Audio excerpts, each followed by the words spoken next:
el libro de Daniel, capítulo 4, y quiero que ponga su atención allí en el versículo 28.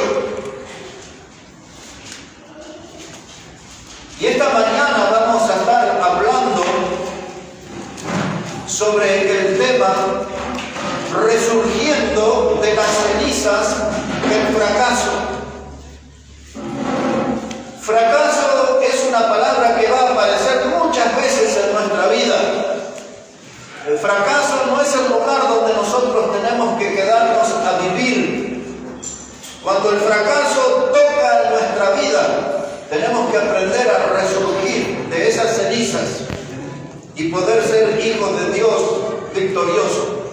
Entonces aquí en Daniel capítulo 4, verso 28, dice: todo esto vino sobre el rey Nabucodonosor al cabo de 12 meses, paseando en el palacio real de Babilonia.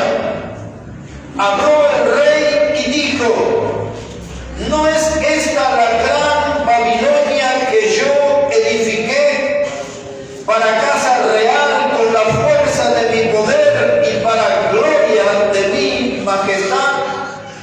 Aún estaba la palabra en la boca del rey cuando vino una voz del cielo: a ti se te dice, rey Nabucodonosor, el reino ha sido quitado de ti, y de entre los hombres te arrojarán, con las bestias del campo será tu habitación, y como los bueyes te apacentarán, y 7 tiempos pasarán sobre ti, hasta que reconozcas que el Altísimo tiene el dominio en el reino de los hombres y lo da a quien Él quiere.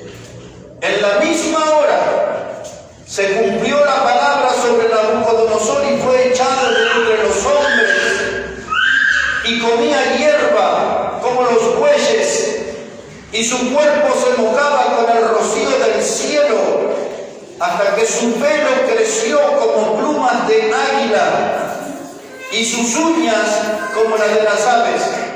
Mas al fin del tiempo yo, Nabucodonosor, alcé mis ojos al cielo, y mi razón me fue devuelta, y bendije al Altísimo, y alabé y glorifiqué al que vive para siempre, cuyo dominio es sempiterno, y su reino por todas las edades. Nabucodonosor era el rey del imperio de los babilonios. No solo por la Biblia, sino en cualquier libro de historia usted puede leer acerca de él. Y los babilonios fueron un imperio de alcance mundial. Y este hombre, Nabucodonosor, era su líder principal. Babilonia antes dominó el mundo con el imperio de los asirios.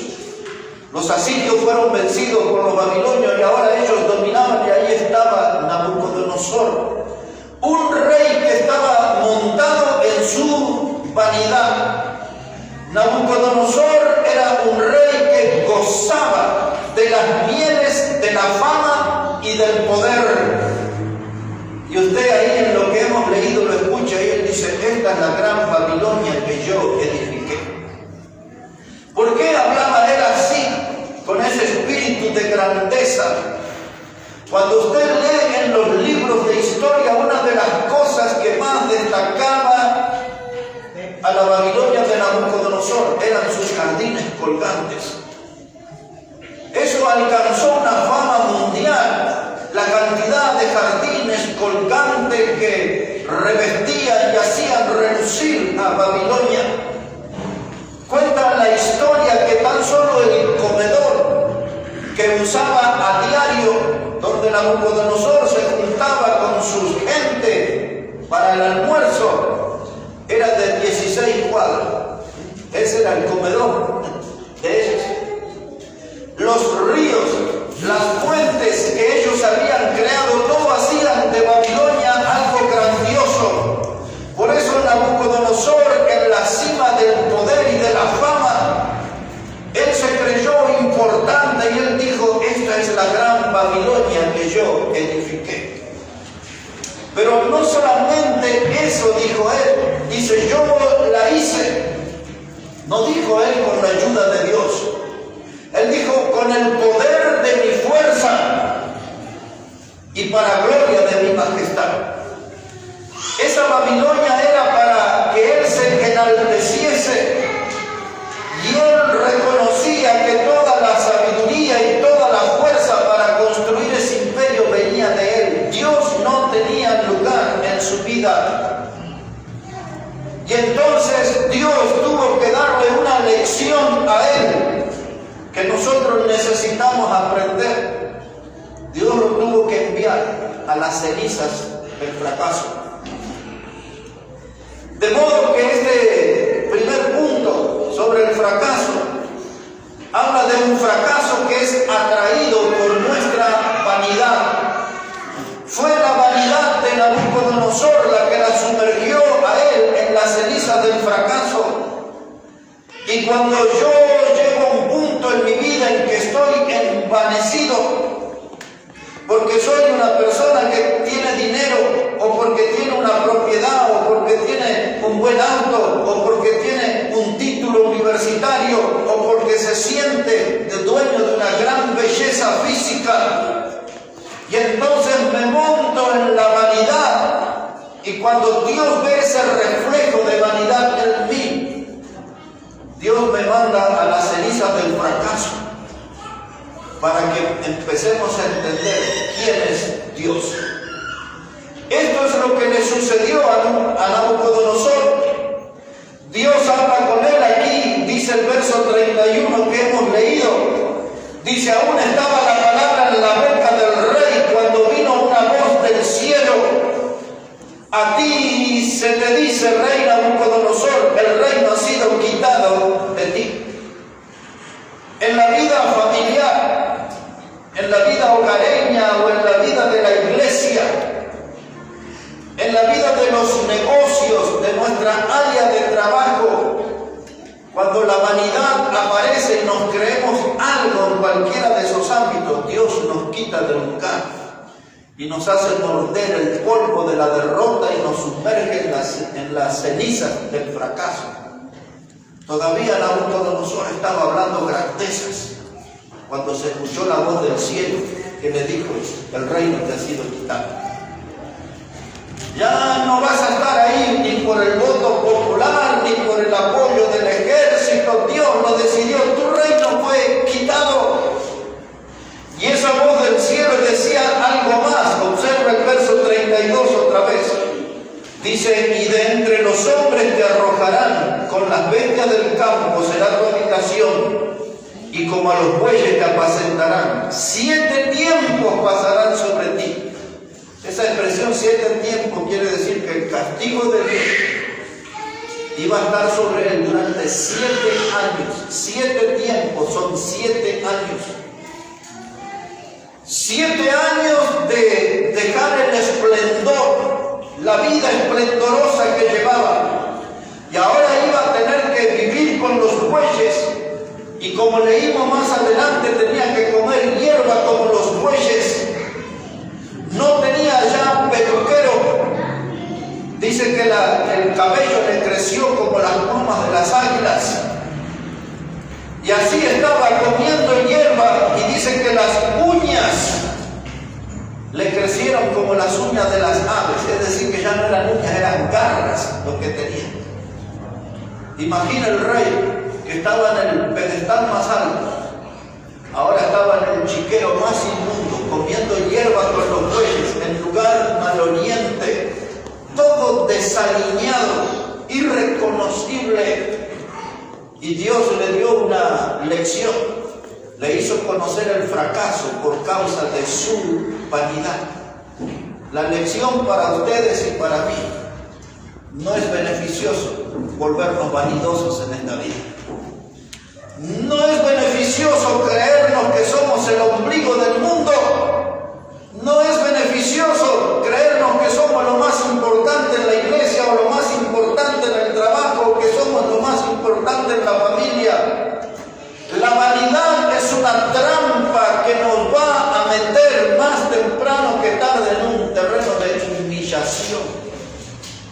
La Biblia enseña a través de Pedro y su carta, dice: humillaos ante la poderosa mano de Dios, y cuando sea tiempo Él nos exaltará. Amén. El mismo sabio Salomón decía en Crónicas 7:14: si se humillare mi pueblo y buscare su rostro. Esa es la vida que va a traer bendición, la que sabe humillarse delante de Dios. No somos alfombra para que los hombres nos pisoteen, pero delante de Dios yo me humillo, reconozco su grandeza, su majestad, reconozco su señorío. Y cuando yo sé humillarme delante de Dios, no delante de la gente, delante de Dios, Él me exaltará. Cuando me pongo de rodillas ante el Señor, Él nunca me deja en esa postura, siempre me pondrá de pie.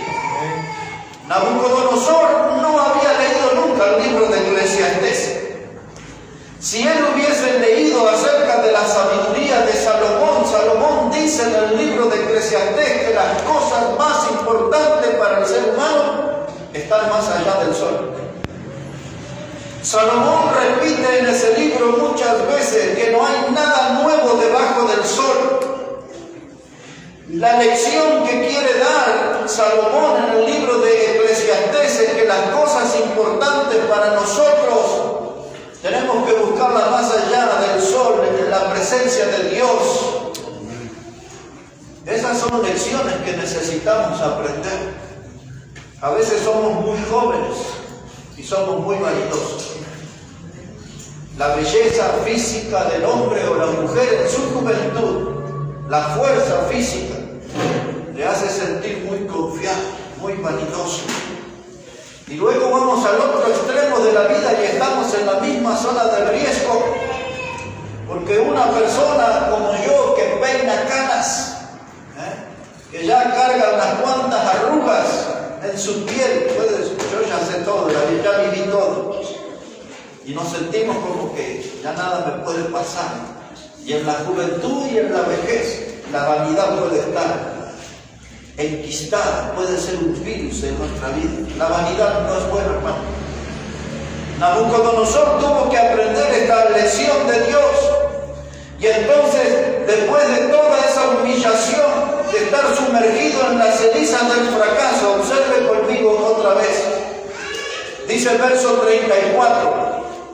Mas al fin del tiempo yo, Nabucodonosor, alcé mis ojos al cielo y mi razón me fue devuelta. Y bendije al Altísimo y alabé y glorifiqué al que vive para siempre, cuyo dominio es sempiterno y su reino por todas las edades. Me encanta esa palabra sempiterno que usa la Biblia.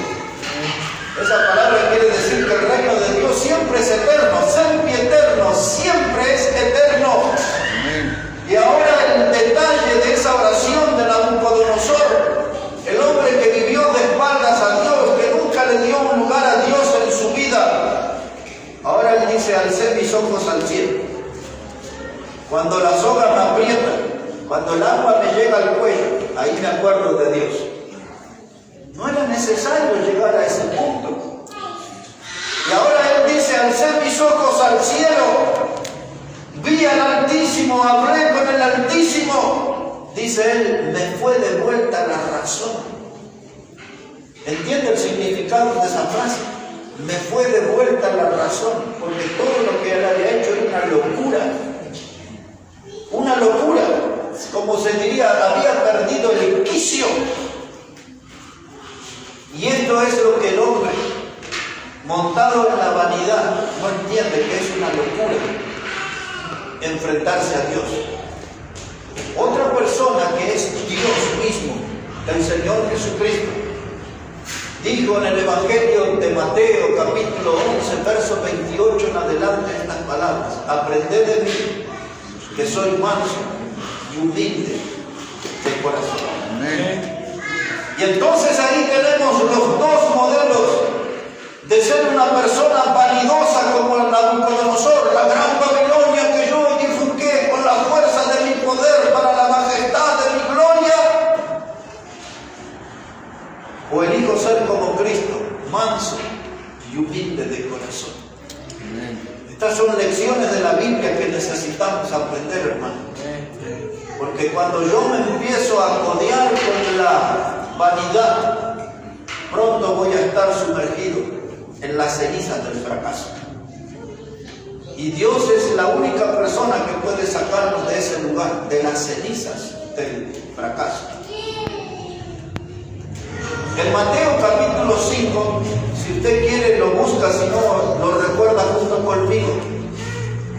Dice la palabra de Dios: bienaventurados los pobres en espíritu, porque de ellos es el reino de los cielos. Y nos preguntamos quiénes son los pobres en espíritu. Lo primero que debemos dejar en claro, que la palabra pobre en ese texto del Evangelio no se refiere a gente que son como mendigos, que andan con una mano cubriéndose el rostro y con la otra extendiéndola para que le den una moneda, un pan, un beneficio. No habla de eso el texto.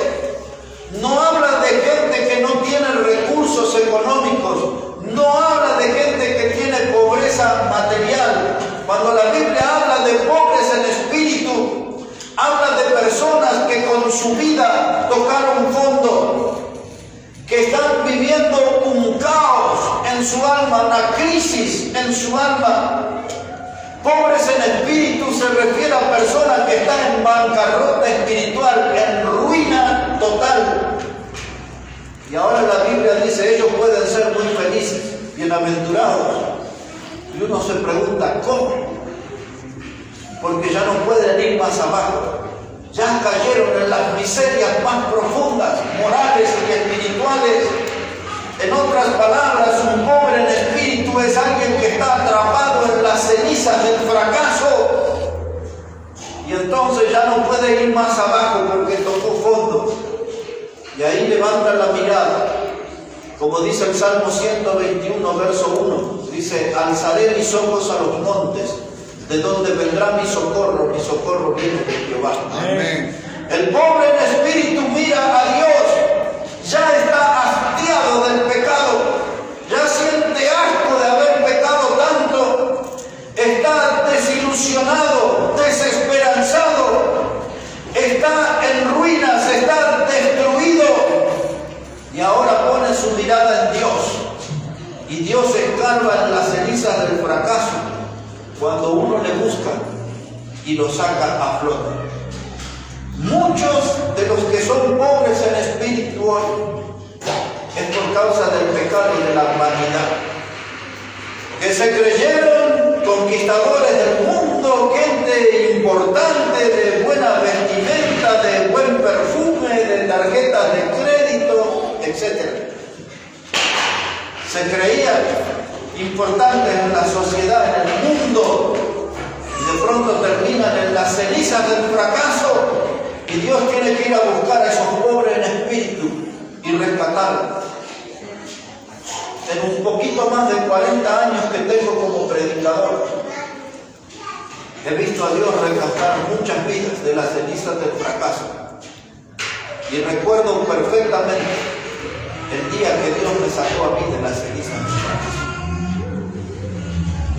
El mundo podía ver a aquel muchacho de 17 años como que la vida estaba todo bien para mí, pero había un fracaso en mi alma, el dueño de un alma vacía. Yo recuerdo bien cómo Cristo me rescató de las cenizas del fracaso. La vanidad no es buen consejero.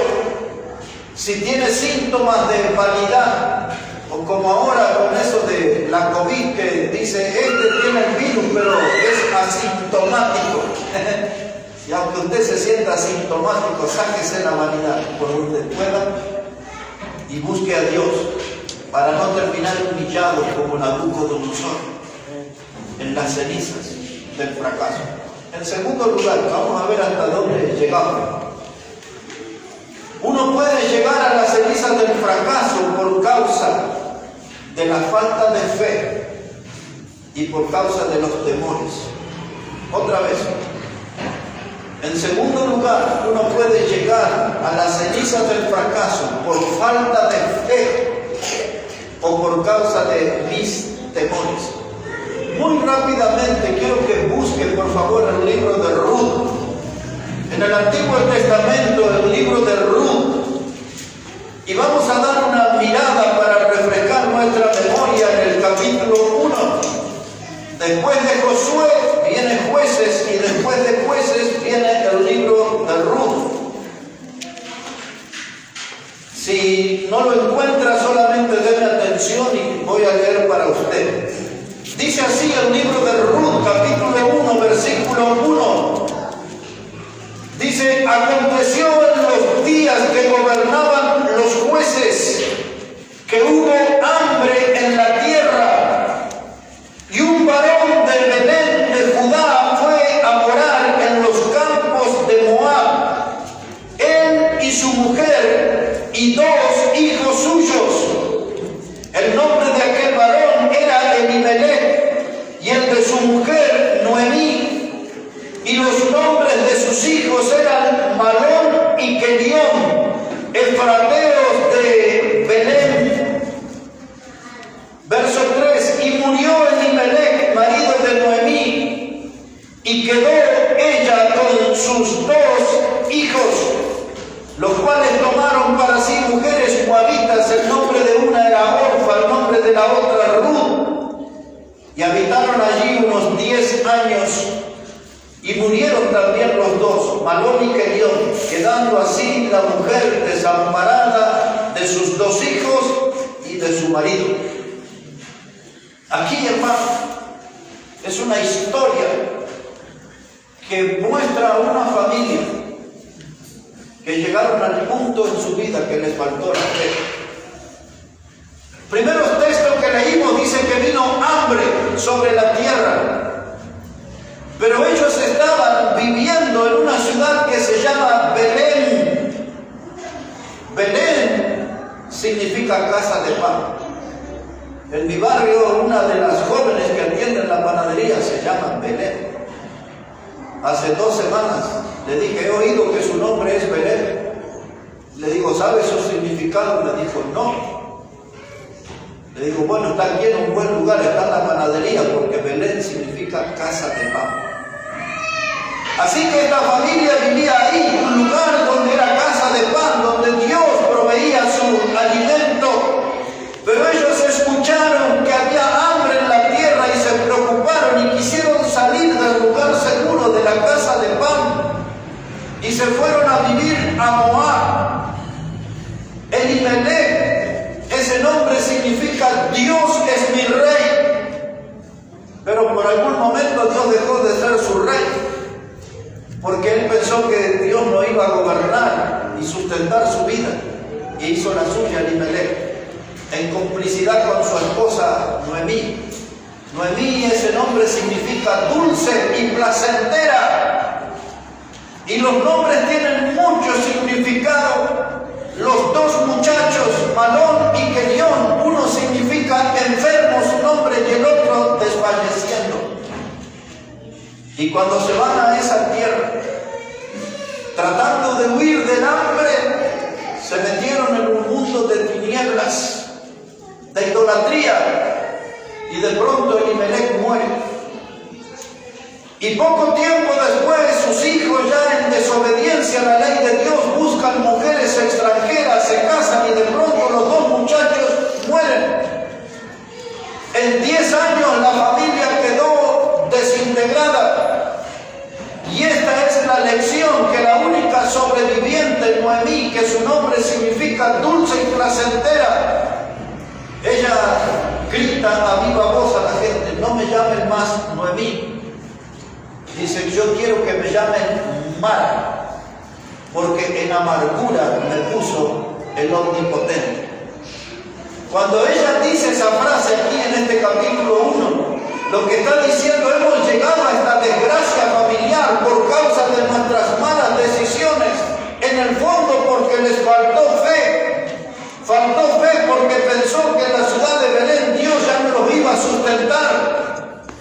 Y hay veces, hermanos, que nuestra nosotros dejamos la casa de Dios y nos metemos por los caminos de tiniebla, por los caminos del pecado, y la desgracia comienza a pisarnos los talones, y la falta de fe nos sumerge en las cenizas del fracaso. ¿Cuánta gente, cientos de personas he visto en estos años dejar el camino del Señor, dejar la casa de Dios, aquí en la Argentina, en Paraguay, en Uruguay, en todos los países que he estado? A nadie le fue bien lejos de la casa de Dios. ¿Por qué dejaron la casa de Dios? Porque su fe entró en crisis. Porque la fe puesta en el Señor disminuyó. Porque la fe puesta en la palabra de Dios desapareció. Y comenzaron a vivir sus propias vidas. Y como esta mujer llamada Noemí, por falta de fe y por temores a que el hambre le alcanzara, su vida se sumergió en las cenizas del fracaso. Pero una de sus nueras, Ruth, ella decidió acompañar a su suegra.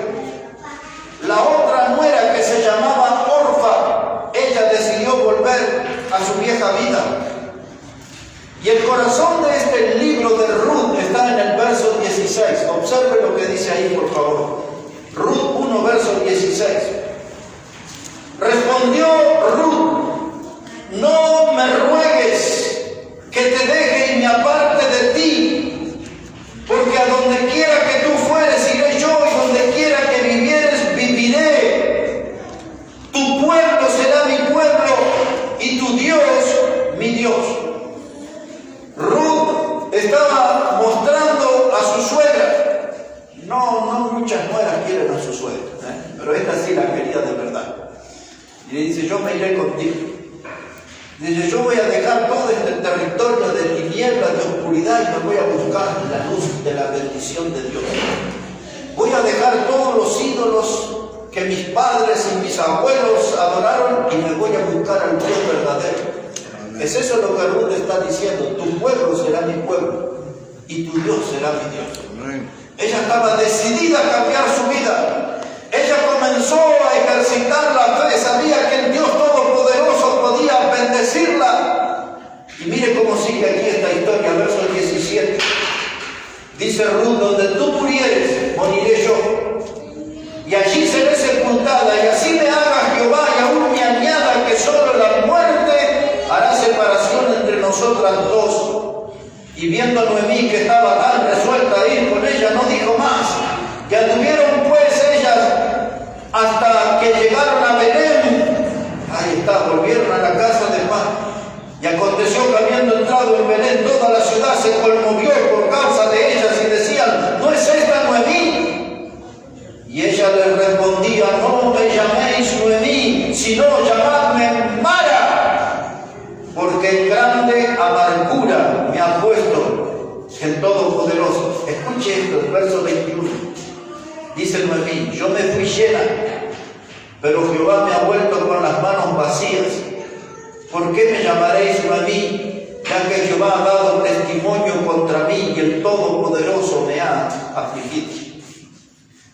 Dios le dio una lección a Noemí, dura lección. Le hizo vivir en las cenizas del fracaso, porque le faltó fe, porque le faltó confianza en Dios. Retiró su fe en Dios, retiró la confianza en Dios. Y ella y su esposo pensaron que eran capaces de encontrar caminos que iban a traer mejoría a la vida familiar. Y todo fue peor. La muerte apareció, la tragedia apareció, la soledad apareció, el dolor apareció, la dulzura se fumó, todo lo que quedó a la vista era la amargura. Mara. Dice ella: llámenme Mara, porque en amargura me ha puesto el Todopoderoso. El profeta Jeremías en el capítulo 2 hablaba acerca de esto en su libro, de lo duro que es haber olvidado a Jehová y caer en amargura. Yo les digo esto: cada persona que deja el camino del Señor, aquí en otra iglesia, más allá, cruzando el río, cruzando la frontera, el olvidarse de Dios siempre nos va a sumergir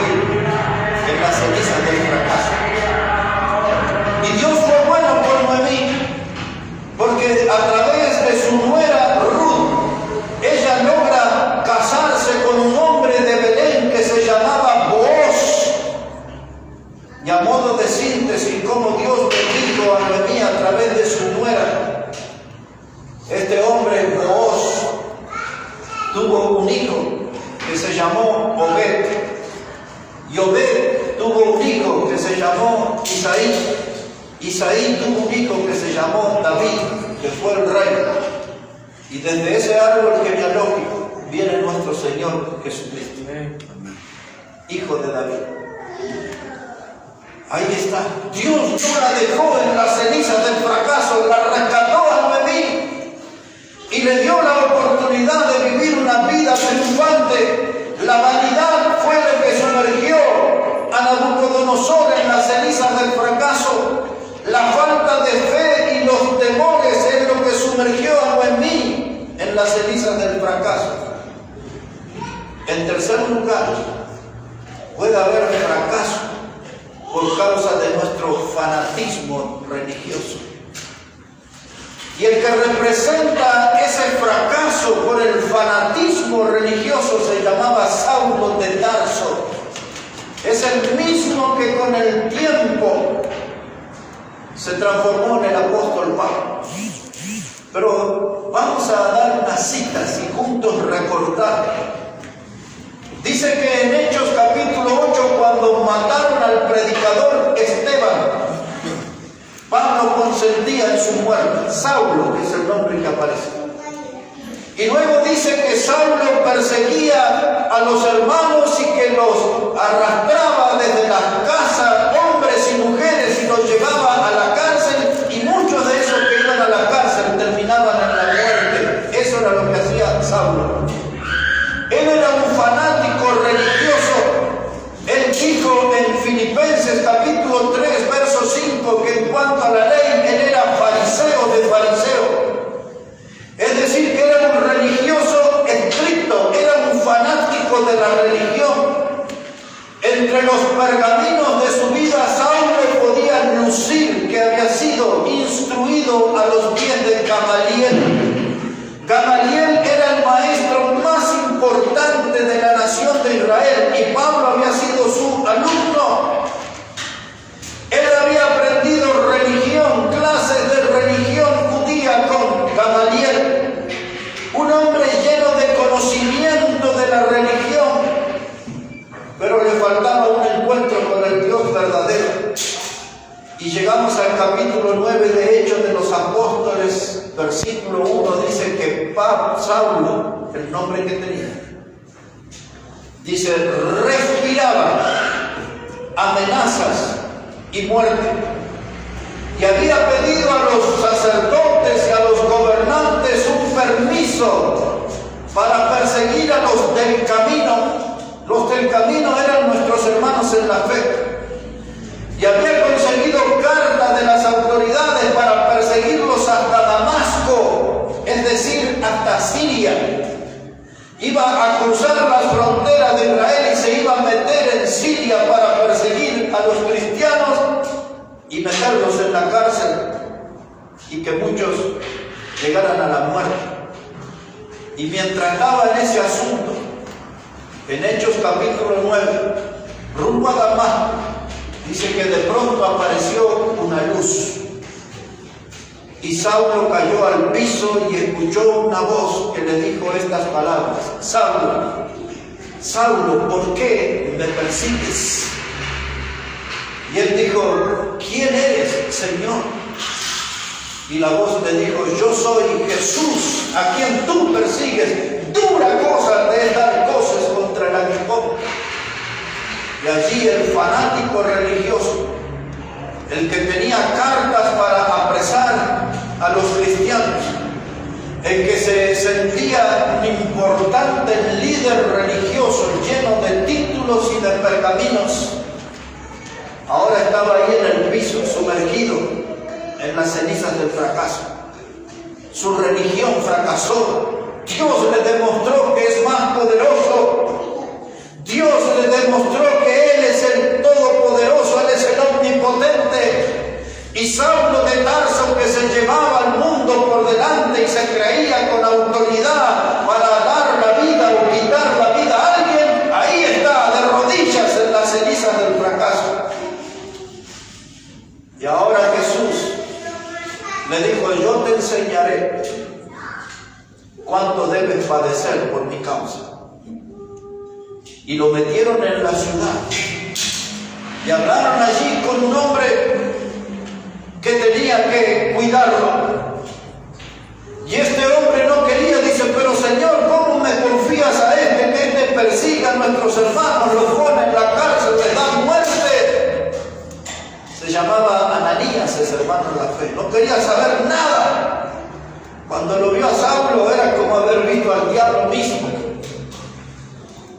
Pero Jesús le dijo, yo le voy a enseñar cuánto es necesario padecer por causa de mi nombre. Y allí estuvo Saulo unos días sin comer, una escama se le formaron en los ojos, no podía ver. Pero él tuvo ese encuentro con Cristo y Cristo le iba a sacar de las cenizas de su fracaso religioso y le iba a enseñar a tener vida y vida en abundancia.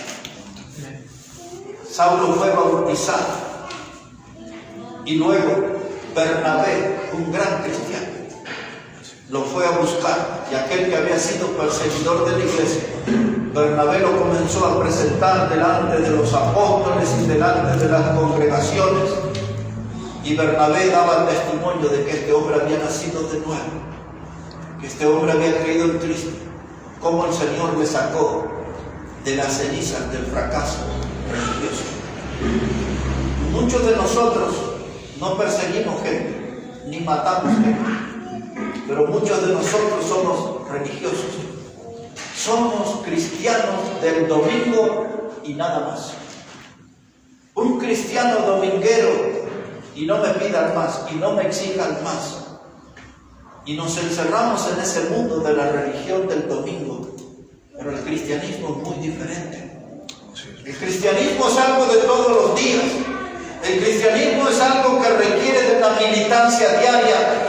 El cristianismo es algo que requiere de una fe viva. El cristianismo es algo que exige un contacto diario con Dios, leyendo su palabra, orando a Dios en la iglesia local, que es lo que tenemos aquí. Esta es la expresión de nuestra fe en Dios. Venimos aquí porque tenemos fe en Dios. No venimos aquí porque somos miembros de una religión. Venimos aquí para dar testimonio de que Jesucristo vive. Venimos aquí para dar testimonio de que Jesucristo es nuestro Salvador. Venimos aquí para dar testimonio, como hemos cantado, que estaremos toda la eternidad junto con el Señor.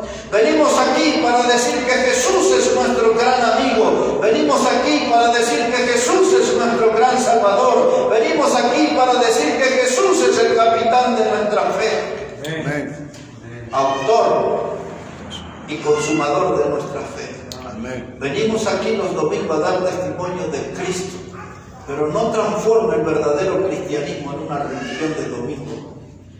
Porque después no voy a andar metiendo gente en la cárcel y matando gente, pero me voy a ser fanático de ser un cristiano los domingos nada más. Y cuando eso pasa en mi vida, voy a estar sumergido en las cenizas del fracaso. Y voy a necesitar que Dios me haga resurgir. Hay mucha gente que necesita que Dios le haga resurgir de las cenizas del fracaso. Por una cuestión de tiempo nada más. Les quiero recordar cómo Dios, en cuarto lugar ya, cómo Dios nos hace resurgir de las cenizas del fracaso, de la codicia. La codicia tiene algunas caras. La codicia habla de querer tener lo que no es mío. La codicia quiere guiarme a que yo sea el que me apodere de todo, de lo material, de todo. Me vuelvo codicioso.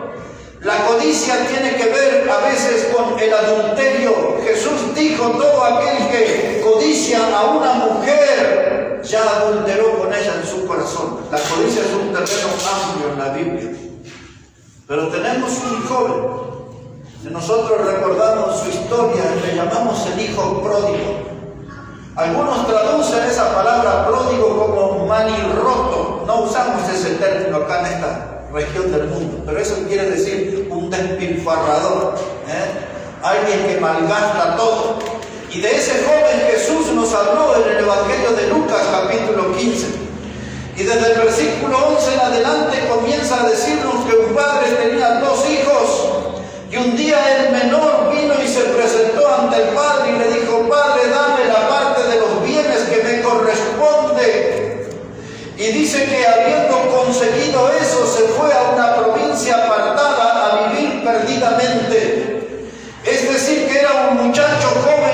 quiso llevarse el mundo por delante, un codicioso que de pronto empezó a vivir abrazado al pecado, dice la Biblia, vivió perdidamente. Y dice ahí en Lucas capítulo 15 que después que lo hubo malgastado todo, es decir, después que malgastó todo el dinero que sus padres habían conseguido trabajando, él lo despilfarró, lo echó a perder. Dice, empezó a sentir hambre y nadie le daba de comer. Y usted ya conoce la historia, cómo él terminó en el chiquero junto a los chanchos y peleaba con los chanchos, con los cerdos, los marranos, póngale el nombre que quiera. Allá en el norte de Jujuy, en Salta, le dicen el puchi, a los chanchos. Ahí estaba peleando con las algarrobas, los que los chanchos comían. El que había tenido todo en su casa estaba ahí en el barro inmundo y maloliente, queriendo comer la comida de los chanchos. Y ustedes recuerdan que dice el Evangelio de Lucas que ese muchacho volviendo en sí. Lo mismo que Nabucodonosor, dice Nabucodonosor, me fue de vuelta la razón. Lo mismo en el chiquero, dice, volviendo en sí, me di cuenta que el vivir lejos de mis padres, lejos de la bendición de Dios es una locura. El vivir lejos de Dios me va a terminar haciendo vivir con las bestias y comer hierba como Nabucodonosor, o me va a terminar en el chiquero comiendo las algarrobas con los chanchos. ¿Se da cuenta que por distintos caminos, cuando el hombre se olvida de Dios, terminan las cenizas del fracaso? Pero Dios lo iba a hacer resurgir ese muchacho de las cenizas. Y él volvió en sí. Y él dijo, volveré a la casa de mi padre y le diré, Padre, he pecado contra el cielo y contra ti. Lo que él entendió es lo que todos necesitamos entender, que cada vez que pecamos, cada vez que fallamos primero con Dios y después con las personas. Él dijo, Padre, he pecado contra el cielo, contra Dios, y he pecado contra ti. ¿Por qué él terminó en el chiquero? Porque en el Antiguo Testamento, Deuteronomio capítulo 6, en el Nuevo Testamento, dice en la carta a los Efesios, en capítulo 6 también, dice, hijo, honra a tu padre y a tu madre, porque este es un mandamiento con promesa para que tengas larga vida. Yo diría larga y buena vida. El honrar al padre y a la madre significa ponerlo en alto, no echar tierra sobre su apellido, no manchar su nombre. Pero este muchacho desobedeció a su padre y terminó en el chiquero, cubierto de barro y de las cenizas del fracaso. Pero volvió a la casa de su padre y ya conocemos la historia. El padre lo vio, lo abrazó, le puso un vestido nuevo, le puso un calzado nuevo, le puso un anillo y mandó a hacer fiesta matando un becerro gordo, una hermosa comida. El fracaso. Ya le hablé de Nabucodonosor, ya le hablé de Noemí, ya le hablé del hijo pródigo, y ahora quiero terminar este mensaje diciéndoles que a veces el fracaso es la antesala del éxito.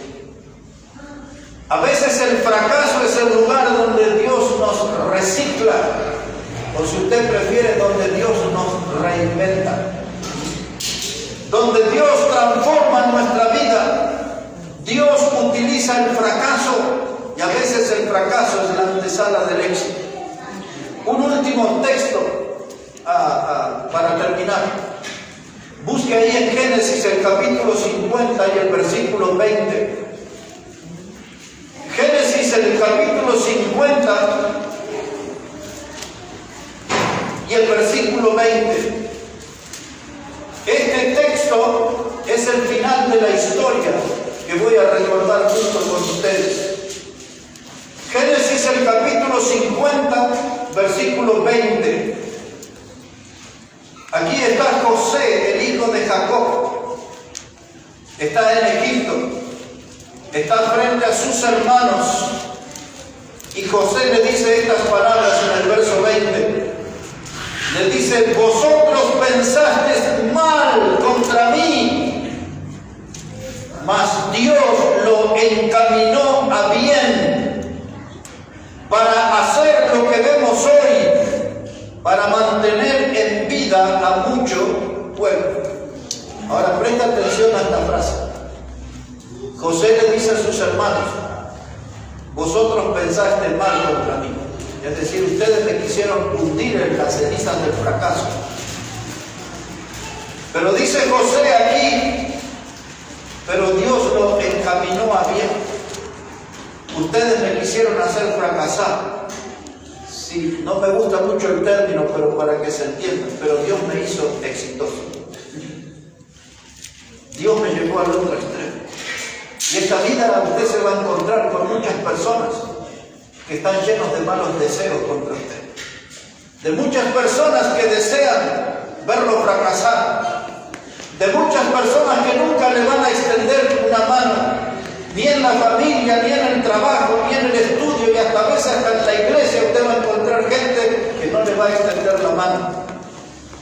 Aún a veces en las iglesias hay competencia entre los que predican, entre los que cantan, entre los que administran.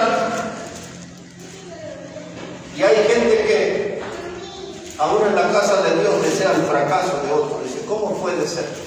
Pero es la verdad, sucede. ¿Qué es lo que estaba diciendo José con esa frase? Vosotros hicisteis mal, pero Dios lo transformó en algo bueno. Porque esta gente, hermano, le aborrecía a José. Los hermanos le aborrecían. Los hermanos le deseaban toda clase de mal. Los hermanos fueron los que le vieron venir cuando José tenía 17 años nada más y planearon matarle. Los hermanos, quitarle la vida a ese muchachito de 17 años. Uno de ellos dice: no hagamos tal cosa, pero vamos a tirarlo en una cisterna, en un pozo en el desierto. Y ahí lo tiraron a José con sus 17 años. Es lo que él estaba diciendo: vosotros pensasteis hacerme mal, pero Dios lo transformó en bien. Y luego cuando lo tiraron en esa cisterna para dejarlo morir en la soledad del desierto, ahí estaba en la cisterna y alguien levantó la mirada y vio una caravana de madianitas que venían. Y estos dijeron: no lo dejemos morir, vamos a hacer negocio. Vamos a venderlo como esclavo. Y lo sacaron del pozo, de la cisterna, y lo vendieron como esclavo a los madianitas. Los madianitas lo llevaron a Egipto y allí encontraron a Potifar, que era un capitán del ejército del faraón, y se lo vendieron a Potifar como sirviente. La mujer de Potifar se enamoró de este jovencito y ella quería tener algo con él, pero él dijo: yo no voy a ofender a Dios ni a mi amo, que me ha confiado todo en esta casa. Y esta mujer, dice la Biblia, que lo tomó de la mano y lo quiso llevar a la cama, y José se resistió y le dejó su vestido, su túnica. Y esa mujer, no sé si corresponde el término despechada o qué, pero amargada porque no tuvo a ese muchacho con ella, comenzó a gritar y lo denunció de una violación. Miren qué delito tan grave.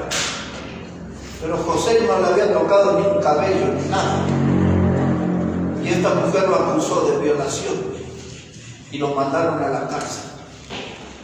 Y allí en la cárcel conoció a uno de los coperos y a uno de los jefes de los panaderos, y les reveló un sueño. Y luego lo trajeron y él reveló un sueño de que habían visto el faraón 7 vacas flacas y 7 vacas gordas. Y José le reveló ahí ese sueño sobre el trigo y eso, y le dijo: estos son 7 años de escasez y de hambruna que vendrán sobre la tierra.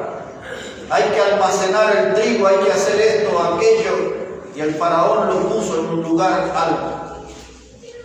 Aquel que fue echado en un pozo, aquel que fue vendido como esclavo, aquel que fue vendido como siervo, sirviente, aquel que fue puesto en la cárcel injustamente, ahora estaba en el lugar más alto. Y está diciéndonos estas palabras: vosotros pensasteis mal contra mí, mas Dios lo encaminó para bien. Ustedes planearon sumergirme en las cenizas del fracaso, pero Dios me sacó de ese lugar y me puso en un lugar de privilegio para que salve a mucho pueblo, para que provea alimento para mucha gente. Y cuando vemos esta historia de José, tenemos que pensar en nosotros y en el fracaso, porque el fracaso no es el fin. El fracaso puede ser el comienzo de algo grande en nuestra vida. Amén. Y quizás usted aquí en esta congregación no ha hecho mucho para Dios, quizás no ha hecho nada para Dios, y quizás usted necesite que Dios le saque de debajo de las cenizas del fracaso, de la improductividad, y empiece a hacer frutos para gloria de Dios en este lugar. Amén. Empieza a ponerse firme en la fe, empieza a ponerse firme en tomar la cruz de Cristo y seguirle cada día. Encuentre un lugar en la congregación para servir a Dios, para glorificar a Dios, predicando, cantando, barriendo, cocinando. Hay tantas cosas que podemos hacer aquí: atender a los niños, cuidar a los niños, enseñar a los niños. Mucho podemos hacer para Dios. Amén. Y quizás nos sentimos ahí debajo de las cenizas del fracaso. Pero hoy podemos hablar con Dios y decir: sácame, Señor, de ese lugar y ponme a trabajar aquí. Que pueda poner las manos en el arado y pueda escuchar hoy la voz de Dios que le dice: sal del fracaso, esfuérzate, sé valiente, esfuérzate, no temas, no desmayes, porque donde quieras que vayas, Jehová tu Dios estará contigo. Amén. Dios puede sacarlo de las cenizas del fracaso y hacerle decir hoy: todo lo puedo en Cristo que me fortalece. Amén. Y el comentario final: nunca confunda el fracaso con una gran victoria. El líder de la religión católica romana, Francisco, el argentino, el año que pasado, y esto que le voy a decir usted lo puede buscar en el YouTube, en la internet, en todos lados está lo que yo le voy a decir ahora.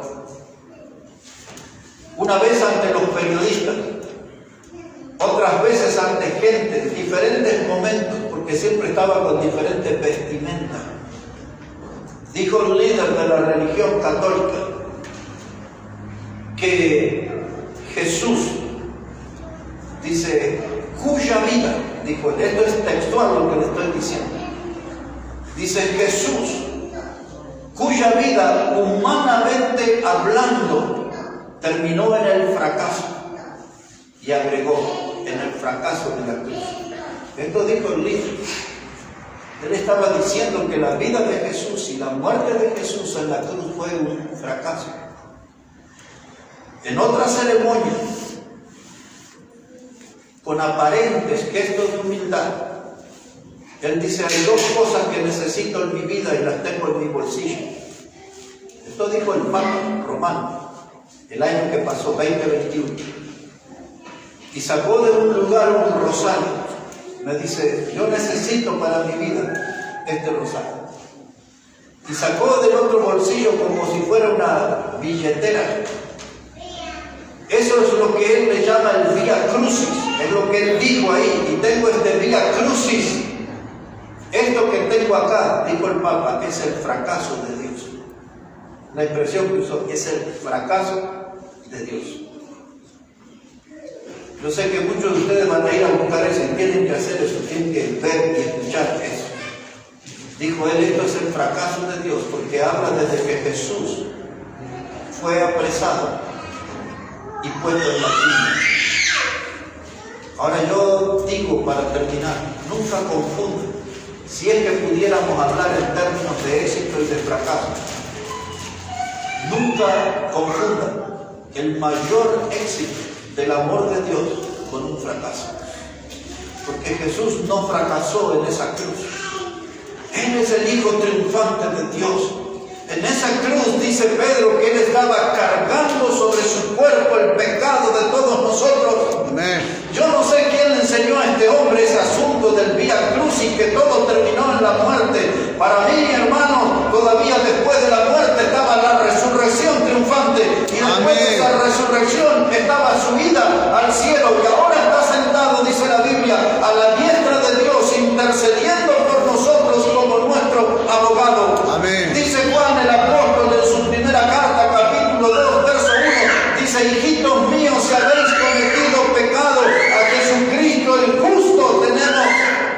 intercediendo por nosotros a la diestra de Dios. Amén. La muerte en la cruz no fue un fracaso, no confunda eso, porque es el lugar donde Dios exhibió su amor por el mundo. La cruz es el lugar donde Dios exhibió el amor por los pecadores. La cruz es el lugar donde Dios utilizó como instrumento para que ustedes y yo pudiéramos ser salvos eternamente. ¿De qué fracaso está hablando ese hombre? Si fue la cruz la que nos abrió las puertas para alcanzar la vida eterna, fue la muerte de Cristo, fue su sangre preciosa y poderosa derramada en esa cruz la que nos hace salvos eternamente. Amén. ¿De qué fracaso está hablando? Ahora, cuando llegamos nosotros frente a esa cruz, mi día fue el 10 de junio de 1979. Yo estaba frente a esa cruz y Cristo me sacó de las cenizas del fracaso. Una vida joven, pero una vida vacía. Y Cristo me sacó de las cenizas del fracaso y me dio vida abundante y me dio vida eterna. Y todo lo consiguió ocupando mi lugar en esa cruz. La cruz, el mundo quiso teñirla de fracaso, pero Dios la teñió de victoria y de gloria. Amén. Porque en la cruz fue donde nuestro Salvador Jesucristo pagó el precio por nuestros pecados. Así es, pastor. Oh, cantamos en esta mañana, junto a la cruz donde murió el Salvador. Por mis pecados clamaba al Señor. ¡Qué maravilla! Jesús me salvó. Amén. A su nombre, gloria. Amén. No hay fracaso en la cruz. Es el triunfo del Hijo de Dios sobre el pecado. Es el triunfo del Hijo de Dios sobre el diablo. Es el triunfo del Hijo de Dios, Jesucristo, sobre la muerte. No hay ningún fracaso. Todo es victoria. Todo es salvación para aquel que cree en Cristo. No se pierde, mas tiene vida eterna. Y eso se consiguió allí en la cruz. Sí, hermano, la lección que la Biblia nos da en esta mañana, cuando tengo una vida de vanidad como Nabucodonosor, eso me puede sumergir en las cenizas del fracaso. Escapemos de la vanidad. Cuando en nuestra vida, hermano, nos falta la fe y aparecen los temores, eso nos puede meter en las cenizas del fracaso. Ya la hemos visto en Noemí, en ese camino. Cuando transformamos nuestro cristianismo en una religión de domingo, solamente eso nos puede meter bajo las cenizas del fracaso. Cuando nosotros, hermanos, somos codiciosos, como ese hijo pródigo, eso nos puede meter en las cenizas del fracaso. Y si el fracaso ya golpeó a mi puerta, si el fracaso ya tocó su vida, recuerde como José, el fracaso no era la última palabra de su vida. El fracaso puede ser la palabra que encontramos en el camino al éxito. Y Dios nos puede llevar a lograr grandes cosas, y todas ellas para su gloria y su honor. Que Dios bendiga, hermanos, su palabra en este día. Que Dios bendiga sus vidas grandemente.